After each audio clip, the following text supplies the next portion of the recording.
naghihintay yung mga auditor at saka ano namin dito yung mga gumagawa ng taxes Tax namin sa baba. holiday. Yung tax holiday of 2020. One Yeah, month one tax month, holiday one of month. 2025. 1 month. 1 month. Ba't isang buwan Kasi, lang? baka naman bumagsak yung ekonomiya Oo. natin. What I'm Halos saying trilyon is, yung kinuha. ang daming ninakaw. Nandyan ngayon, hawak-hawak pa ng mga kontraktor.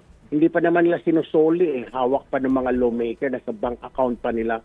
Siguro pag sinoli nila yan, it will be sufficient enough na 1 month pang tapal sa mga buwis.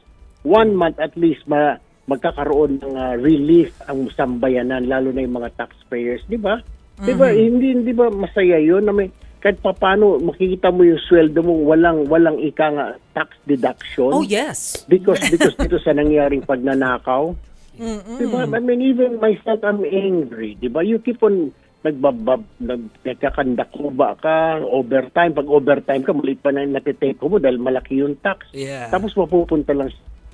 So, it's really a relief. I'm just saying 1 month kasi yun ang pinag-aralan namin, pati ng accountant namin. Kaya sir, ang 1 month, pag sinuli nila yung mga pag ninakaw nila, yun na lang ipantapal muna sa tax holiday na ipopropose mo.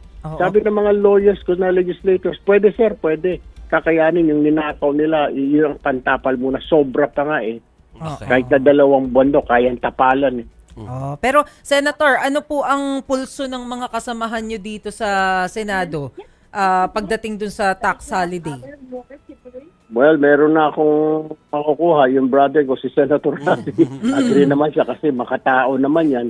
Siguro, yung iba pa mga senators dyan na makatao, na pro-poor, sigurado ako na papayag sila dyan. Yung medyo nakafocus sa mga manggagawa, yun ang mga papayag ng mga senador.